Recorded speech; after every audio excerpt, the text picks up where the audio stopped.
जय हिंद दोस्तों, आज की क्लास में आपका बहुत बहुत स्वागत है। उम्मीद है पिछली क्लास में जो आपने प्यार बनाए रखा, इस क्लास में वही प्यार और आगे बढ़ा देना। तो इस क्लास में जो हम प्रैक्टिस सेशन जो चला रहे हैं एसएससी 2025 फाउंडेशन के नाम से, वहां पर ये सभी लोगों के, सभी बच्चों के लिए, हिंदुस्तान के सभी बच्चों के लिए सामान्य रूप से लाभदायक होगा। सामान्य रूप का तात्पर्य है आप पहले से तैयारी किए हो, आपका बेसिक क्लियर है या नहीं है, या फिर आप मॉडरेट हो, एडवांस में कन्वर्ट करना है, या आपने बेसिक क्लियर नहीं किया अभी तक, तो आप पहली बार जुड़े हो, तो डायरेक्ट प्रैक्टिस सेशन कैसे, ये विचार दूर से खत्म कर दीजिए, ये विचार खत्म कर दीजिए और ये क्लास आपके लिए है। जी हाँ दोस्तों, यदि आप फ्रेशर हैं या मॉडरेट लेवल पर हैं, आपको अपडेट करना है, तो समान रूप से ये क्लास आपके लिए उपयोगी रहने वाली है। बस करना क्या है, एक बार चैनल को शेयर सब्सक्राइब जरूर कर दें। आगे बढ़ते हैं, बिना विलंब किए, बिना समय बर्बाद किए सेशन की ओर बढ़ेंगे। और जैसा कि आपको बताया गया था कि जो हम प्रैक्टिस सेशन करते हैं, जिस एग्जाम में आप बैठोगे, चाहे वो आपका एनटीपीसी है, SSC, CGL, CPO, CHSL, MTS या किसी भी राज्य के एग्जाम में जहां पर आपका जनरल स्टडीज आ रहा है, आप ये क्लिप रिकॉर्ड कर लेना कि हमारे इस जो है सेशन से, इस प्रैक्टिस सेशन से बाहर एग्जाम नहीं जाएगा। जिस तरह से एक क्वेश्चन से हम 10 क्वेश्चन निकालने का प्रयास करते हैं, बस वो शॉर्ट नोट्स बना लेना, उसे रिवाइज करते रहना, इससे ज्यादा आगे नहीं जाएगा। साथ ही साथ हम एडवांस और भी अपडेट करने के लिए हम अपने चैनल से आप लोग जुड़ सकते हैं। आप भावना एजुकेशन ऐप को डाउनलोड कर जो है ज्यादा से ज्यादा अपने करियर को बहुत तेजी से आगे बढ़ा सकते हैं। बहुत कम समय लगे हुए आप सिलेक्शन ले सकते हैं। जी हाँ दोस्तों, इस क्लास में हम क्वेश्चन नंबर फर्स्ट स्टार्ट करेंगे। और पिछली क्लास यदि आपने अभी तक नहीं देखी है तो आप प्लेलिस्ट में जाकर प्रैक्टिस सेशन 2025 के नाम से आप देख सकते हो। 1950 में भारतीय संविधान द्वारा मूल रूप से कितने मौलिक अधिकार प्रदान किए गए, यहां पर पूछा गया है। How many fundamental rights were provided originally by the Indian constitution in 1950। यहां आपसे कहा गया है कि जो हमारा ओरिजिन कॉन्स्टिट्यूशन था, मूल संविधान था, उसमें कितने जो है मौलिक अधिकार थे। मूल संविधान में कितने मौलिक अधिकार थे? जब हम मूल संविधान की बात करते हैं तो आपने कहा 7 मौलिक अधिकार थे। कितने थे? 7, यानी कि 7 फंडामेंटल राइट थे। वर्तमान में अभी आपको पता है वर्तमान में कितने मौलिक अधिकार हैं? आपने कहा 6। कितने हैं? 6 मौलिक अधिकार हैं, 6 फंडामेंटल राइट्स हैं, 6 फंडामेंटल राइट्स इन प्रेजेंट। यानी कि एक मौलिक अधिकार को हटाया गया है। पहले जब हमारा संविधान बना था उस समय 7 थे, वर्तमान में 6 हैं, यानी एक मौलिक अधिकार को हटाया गया। तो आप कह सकते हो according 44th amendment, 44th amendment of the constitution, right to property deleted, right to property deleted. अब ये राइट टू प्रॉपर्टी जो है किस आर्टिकल से संबंध रखता था? आपने कहा आर्टिकल 31, आर्टिकल 31। इसको क्या कर दिया? डिलीट कर दिया। ठीक है, यहां से एग्जामिनर आपसे पूछ सकता है कि किस संशोधन के तहत संपत्ति के मौलिक अधिकार को हटाया गया? आपने कहा सर 44वें संशोधन के तहत, 44th अमेंडमेंट के अकॉर्डिंग। Got it? किस वर्ष उठाया गया? तो आपको पता होना चाहिए 44th जो अमेंडमेंट हुआ था 1978 में हुआ था। कब हुआ था? 1978 में हुआ। बाद में इसे आर्टिकल राइट टू प्रॉपर्टी को फंडामेंटल लिस्ट से हटा दिया एंड एडेड आर्टिकल 300A। और किस अनुच्छेद में जोड़ दिया गया? 300A में इसे जोड़ दिया गया as a legal right, as a legal right. इधर क्लियर? यानी कि संपत्ति के मौलिक अधिकार को मौलिक यानी फंडामेंटल राइट्स लिस्ट से तो हटा दिया, बाद में इसे अनुच्छेद 300 क में जोड़ दिया गया, 300A में ऐड कर दिया गया एज लीगल राइट 22 भाग में, ठीक है, यानी कि जो 20 पार्ट्स में इसे जोड़ा गया, तो इसमें आपको बताया गया। लेकिन आपसे पूछा गया अभी कितने थे, आपने कहा 7, यानी A is a right answer, A is a right answer. किस संशोधन के तहत, 44वें संशोधन के तहत, किस वर्ष, आपने कहा 1978।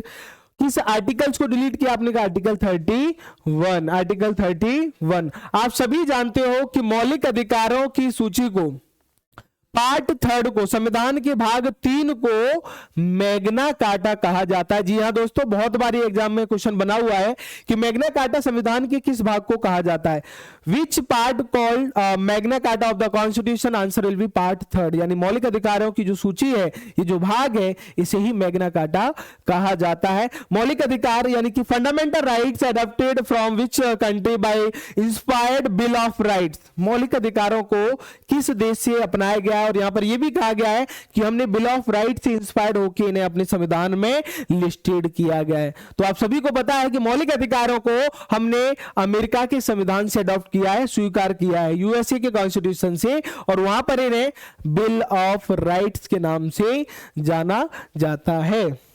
नेक्स्ट, निम्नलिखित में से कौन सा अधिकार निचले बच्चों के रोजगार को प्रतिबंधित करता है? निचले का मतलब होता है बिलो 14 एज, बिलो 14 एज करता है। खतरनाक नौकरियों में 14 साल की उम्र के बच्चों को क्या करना, प्रतिबंधित करना।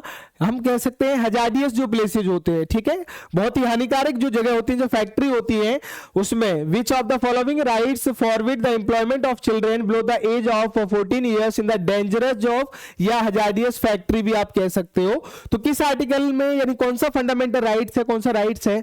Right to constitutional remedies, right against exploitation. आपने कहा राइट अगेंस्ट एक्सप्लॉयटेशन में जो 14 साल से कम उम्र के बच्चों को काम करने से रोका जाता है। अब आपको सभी को पता होगा राइट अगेंस्ट एक्सप्लॉयटेशन, शोषण के विरुद्ध अधिकार, हम इसे किस नाम से जानते हैं? और शोषण के विरुद्ध अधिकार, शोषण के विरुद्ध अधिकार।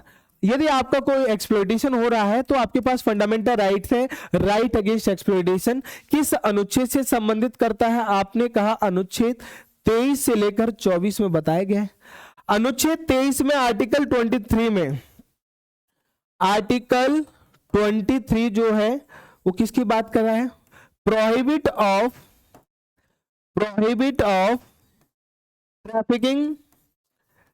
Trafficking in human beings, in human beings.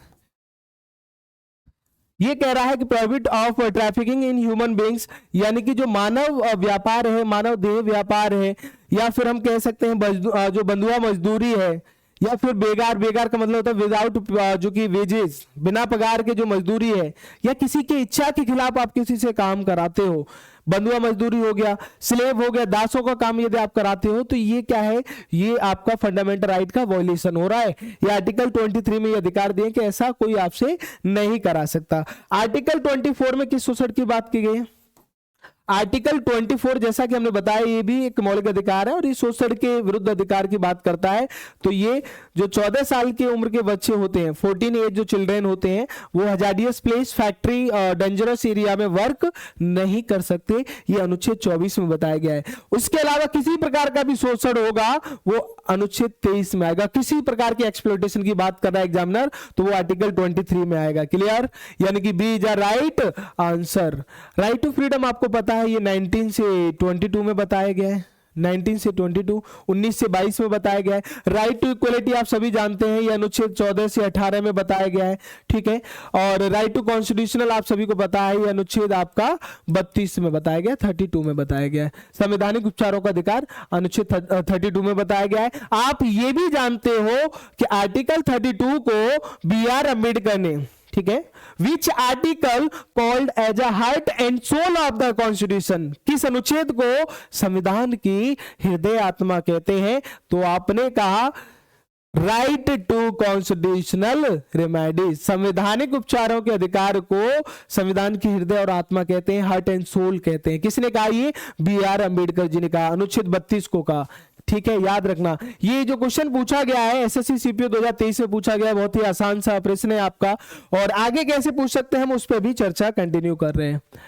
11वां मौलिक कर्तव्य शिक्षा के अवसर प्रदान करता है और बच्चों का आय समूह होना चाहिए। कह रहा है कि भाई जो 11th फंडामेंटल ड्यूटीज है, तो यहां पर किसके बारे में पूछा गया है? आपने कहा सर ये मौलिक कर्तव्य के बारे में। किसके बारे में? मौलिक कर्तव्य। जब मौलिक कर्तव्य के बारे में पूछा गया है यानी कि फंडामेंटल ड्यूटीज के बारे में पूछा गया है, फंडामेंटल ड्यूटीज, फंडामेंटल ड्यूटीज के बारे में पूछा गया, मौलिक कर्तव्य के बारे में पूछा गया है। ये किस संशोधन के तहत ऐड हुए थे? तो आप कहोगे 42nd amendment, 42nd amendment of the constitution 1976।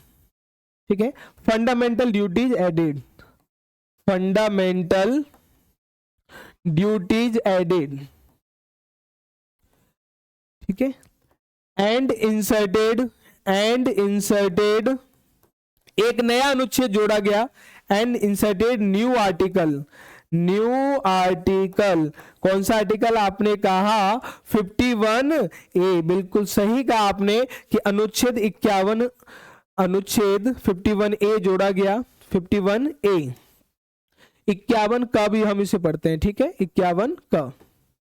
मौलिक कर्तव्य किस अनुच्छेद से संबंधित है? आपने कहा अनुच्छेद 51A। एक पार्ट और जोड़ा गया था, कौन सा पार्ट? आपने कहा फोर्थ ए। मौलिक कर्तव्य संविधान के किस भाग से संबंधित है? आपने कहा 4th क या 4th ए से संबंधित है। किस अनुच्छेद से संबंधित है? 51 में। आप सभी को पता होगा कि जो मूल कर्तव्य थे, मूल कर्तव्य जब बात करते हैं, मूल कर्तव्य कितने थे? आपने कहा मूल कर्तव्य थे 10। वर्तमान में कितने कर्तव्य हैं मौलिक कर्तव्यों में? वर्तमान में, प्रेजेंट में how many fundamental duties listed? तो वर्तमान में है 11। कितनी ड्यूटीज है? 11 ड्यूटीज है। यानी कि आप इतना समझ चुके होंगे कि एक ड्यूटीज को ऐड किया गया है, यानी 11वां जो कर्तव्य है वो ऐड किया गया है। तो किस अमेंडमेंट के according? 11th duties added according 86 amendment, 86वें संविधान संशोधन के तहत 11वें कर्तव्य को जोड़ा गया। किस संविधान संशोधन के तहत? 86वें। कब हुआ था? 2002। Right to education added, right to education या free education added for 6 to 14 children, 6 to 14 children, 6 से 14 साल के बच्चों के लिए फ्री शिक्षा की बात की गई। ये मौलिक कर्तव्य होता है। तो यहां पर ऑप्शन है 6 to 14, 6 A is a right answer, A is a right answer. The 11th fundamental duty is provided opportunity for education for age group of children. Then answer will be 6 से 14 वर्ष की उम्र के बच्चों के बारे में बताया गया है। मौलिक कर्तव्य किस संशोधन के तहत जोड़े गए? 42वें संविधान संशोधन के तहत। मौलिक कर्तव्य किस वर्ष जोड़े गए? 1976 में। 10 प्रकार के क्वेश्चन हम एक क्वेश्चन से बनाते हैं, और यदि आपसे यह पूछा जाए किस भाग से संबंधित है, आपने कहा 4th A से। मौलिक कर्तव्य किस अनुच्छेद से संबंध रखते हैं? अनुच्छेद 51 का, यानी 51A। और मूल कर्तव्य कितने थे जब बना, यानी जब जोड़ा गया 1976 में? तो आपने कहा 10। लेकिन 11वां कर्तव्य किस वर्ष जोड़ा गया? आपने कहा 2002 में। किस संशोधन के तहत जोड़ा गया? तो आपने कहा 86वें संविधान संशोधन 2002 में 11वां कर्तव्य जोड़ा गया। 11वां कर्तव्य कौन सा था? आपने कहा right to free education for 6 to 14 age children. Is that clear? उम्मीद है यहां तक आप बहुत कुछ समझ रहे होंगे, लेकिन साथ साथ शॉर्ट नोट्स बनाना बहुत ही आवश्यक है। सांस्कृतिक और शैक्षिक अधिकारों का उद्देश्य क्या है? What is the purposes of cultural and educational right? जब हम कल्चरल एंड एजुकेशनल राइट की बात करते हैं, ये आपका फंडामेंटल राइट है, और किस अनुच्छेद से संबंधित है? आपने कहा 29 to 30। ठीक है, यानी कि आप सांस्कृतिक और शैक्षिक अधिकारों की बात करें, ये किस अनुच्छेद से संबंधित? आपने कहा 29 से 30 में बात की गई। अच्छा, इससे पहले किस में पूछा गया था ये मौलिक कर्तव्य? आपने कहा सीपीओ में। ये सीपीओ की सीरीज ज्यादा है आपके लिए। To promote a particular religion, to protect the language culture and religion of minorities community, to protect majority community. भाई मेजोरिटी की तो बात कर ही नहीं रहा, आर्टिकल 29, 30 जो है दोनों ही माइनॉरिटीज की बात करते हैं। टू प्रिवेंट एक्सप्लॉइटेशन, ये भी गलत हो जाएगा। एक्सप्लॉइटेशन के लिए तो आपको पता है ना कि आर्टिकल 23 और 24 दिए गए। यहां कौन सा होगा? B is a right answer, B is a right answer, ठीक है। क्योंकि आपको पता है आर्टिकल 29 में प्रोटेक्शन ऑफ माइनॉरिटीज की बात करता है और आर्टिकल 30 जो है इस्टेब्लिशमेंट ऑफ इंस्टीट्यूशन की बात करता है, यानी कि जो शैक्षिक संस्था उनकी स्थापना की बात करता है अल्पसंख्यकों के लिए, माइनॉरिटीज के लिए। वहां पर प्रोटेक्शन की बात कर रहे हैं 29 में, और 30 में उसके लिए जो संस्थान है, जो एडमिनिस्ट्रेशन इंस्टीट्यूशन है, उनको स्टैब्लिश करने की बात करता है। B is a right answer, यानी जो इसका उद्देश्य पर्पज है वो क्या है? To protect the language culture and religion of the minorities communities. ये आपका बताया गया 29 to 30 में, यानी B is a right answer. भारतीय संविधान में उल्लिखित धार्मिक स्वतंत्रता के अधिकार के बारे में निम्नलिखित में से कौन सा कथन गलत है? Which of the following statement is false about the right to freedom of religion? जब भी right to freedom of religion आता है, right to freedom of religion, freedom of religion, धार्मिक स्वतंत्रता का अधिकार। जब हम धार्मिक स्वतंत्रता के अधिकार की बात करते हैं, धार्मिक स्वतंत्रता का अधिकार किस अनुच्छेद से संबंधित है? इस तरह से भी एग्जामिनर आपसे पूछता है। ये भी आपका फंडामेंटल राइट आप सभी को पता है, 25 से, आर्टिकल 25 से लेकर 28, यानी कि अनुच्छेद 25, 26, 27, 28 कभी भी आपको दिख जाए आप समझ जाना ये राइट टू रिलीजन फ्रीडम है, धार्मिक स्वतंत्रता के अधिकार से संबंधित है और उसी से संबंधित प्रावधान इसमें बताए गए हैं। ये पूछा गया लेकिन इससे संबंधित कौन सा स्टेटमेंट गलत है? It provided freedom to manage religious affair, बिल्कुल सही कहा। राइट, यही फंडामेंटल राइट्स प्रोवाइड करता है कि भाई आपको ये स्वतंत्रता है कि आप अपने रिलीजियस अफेयर को मैनेज कर सकते हो। It provided freedom of worship, पूजा की आपको अधिकार है। It is mention in article 25 to 28, ये भी सही है भाई, 25 से 28 में बताया गया है। It mention that the state has its on religion, नहीं, गलत हो जाएगा, बिकॉज हमारा जो कंट्री है वो सेक्युलर कंट्री है। वो कैसा है? सेक्युलर कंट्री है, ठीक है, धर्म निरपेक्ष कम्युनिटी है, साम्यवाद की बात करते हैं। तो यहां पर ये क्या, हमारा जो स्टेट का कोई भी रिलीजन नहीं है, यानी D is a right answer, D is a right answer. False पूछा गया है तो ये कभी नहीं कहता कि खुद का है। निम्नलिखित में से किस अनुच्छेद में शैक्षणिक संस्थानों की स्थापना और प्रशासन करने का अल्पसंख्यकों का अधिकार का उल्लेख है? निम्नलिखित में से किस अनुच्छेद में शैक्षणिक संस्थानों की स्थापना की बात की जा रही है? In which of the following articles right of minorities to establish and administer educational institution is mention? अभी मैंने आपको बताया था जो माइनॉरिटीज एजुकेशन की बात करते हैं, उनके कल्चर, उनके लैंग्वेज की प्रोटेक्शन की बात करते हैं तो आर्टिकल 29। यदि इंस्टीट्यूशन की स्टैब्लिश की बात कर रहे हैं article 30। C is a right answer, C is a right answer. Article 29 में क्या बात करेंगे? Protection of minority right, protection of minorities right. यहां पर क्या करेंगे? Establish and administrate educational institution. Data संरक्षण विधेयक 2021 किस मौलिक अधिकार को सुनिश्चित करता है? Data Protection Bill 2021. When was Data Protection Bill introduced? Then answer will be 2021. Ensure which fundamental right? ये सीपीयू में पूछा गया है। राइट टू एजुकेशन को इंश्योर कर रहा है डेटा, या right to information, right to freedom of speech, right to privacy? Then answer will be right to privacy. ये भी आपका फंडामेंटल राइट है, ये भी आपका मौलिक अधिकार है। और आपको पता है राइट टू जो एजुकेशन है ये फंडामेंटल राइट है, ये भी आपका फंडामेंटल राइट है, ठीक है, राइट टू एजुकेशन। और ये आपके आर्टिकल 21A में बताया गया, अनुच्छेद 21A में बताया गया है और इस आर्टिकल को 86th अमेंडमेंट के अकॉर्डिंग जोड़ा गया।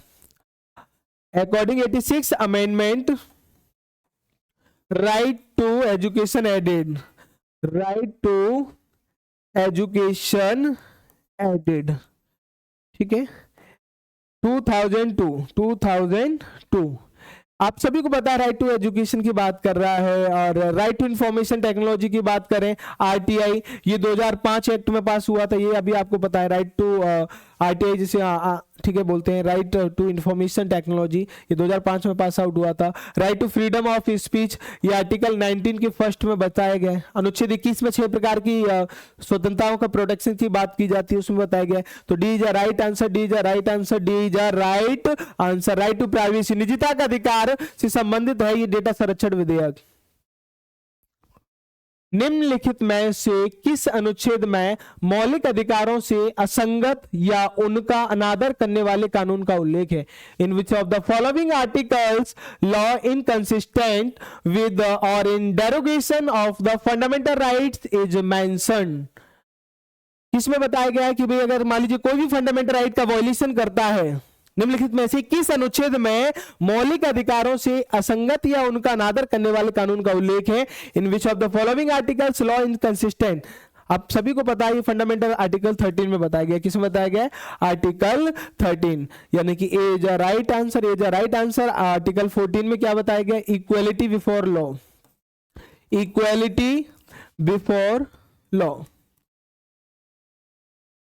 And equal protection, and equal protection, कानून के समझ समानता, ये अनुच्छेद 14 में बताया गया। और समान संरक्षण, आर्टिकल 12 में डेफिनेशन ऑफ स्टेट बताया गया as a fundamental right. Article 15 में प्रोहिबिट ऑफ डिस्क्रिमिनेशन, भेदभाव का निषेध, जाति के आधार पर, धर्म के आधार पर, या फिर हम बात करें जन्म स्थान के आधार पर यदि आप भेदभाव करते हो किसी से, तो ये आर्टिकल 15 में बताया गया। आपसे क्या पूछा गया है? लॉ इनकंसिस्टेंट, तो ये बताया गया आर्टिकल 13 में। ए इज अ राइट आंसर। किस में पूछा गया? सीपीयू में पूछा गया 2023 में। ए इज अ राइट आंसर।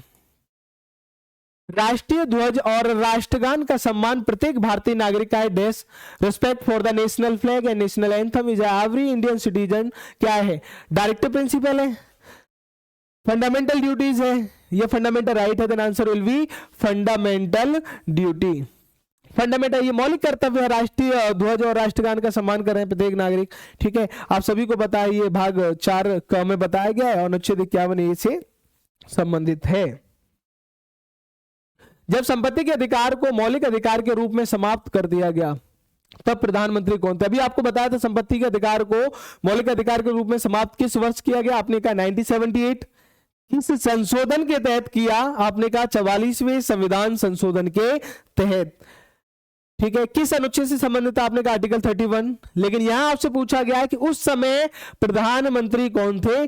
चरण सिंह, मोरारजी देसाई, इंदिरा गांधी, जवाहरलाल नेहरू। 1978 की बात हो रही है, जनता दल की सरकार बन चुकी थी और 44वां संविधान संशोधन मोरारजी देसाई के नेतृत्व में हुआ था। याद रखना, 44वां मोरारजी देसाई, और जो 42वां संविधान संशोधन हुआ था स्वर्ण सिंह कमेटी, स्वर्ण सिंह समिति जो बनाई गई थी इंदिरा गांधी के निर्देशन में बनी थी, और उस समिति ने बहुत सारे प्रावधानों में बदलाव किया संविधान में, जिस वजह से हम उसे मिनी कॉन्स्टिट्यूशन अमेंडमेंट कहते हैं। उसमें प्रधानमंत्री थी इंदिरा गांधी। लेकिन जो 44वां संविधान संशोधन हुआ 1978 में, मोरारजी देसाई, यानी B is a right answer, B is a right answer. ये भी सीपीओ 2022 में आपसे जो है इस तरह के प्रश्न पूछे गए। उम्मीद है अभी तक की जो हमारी राज्य व्यवस्था यानी पॉलिटी कॉन्स्टिट्यूशन से संबंधित जो हमारे प्रैक्टिस सेशन रहे होंगे, आप किसी भी एग्जाम में बैठ जाना, ये सभी प्रैक्टिस सेशन क्लास आपसे समान रूप से लाभदायक रहेंगी। अब इसके बाद जो हमारी क्लास रहेगी उसमें हम मॉडर्न हिस्ट्री से संबंधित जो है आपका प्रैक्टिस सेशन लेकर आएंगे। प्रीवियस ईयर क्वेश्चन जो होंगे वो आपके सब्जेक्टिव वाइज इस जो है प्रैक्टिस सेशन में चला रहे हैं, वो आपको कहीं पर भी किसी भी यूट्यूब की दुनिया में नहीं मिलेगी। बहुत बहुत आभार आपका, थैंक यू सो मच। यदि आप यहां तक जुड़े हो तो थोड़ी सी मेहनत और कर दीजिए, फिर से चैनल को ज्यादा से ज्यादा लोगों में शेयर कर दीजिए।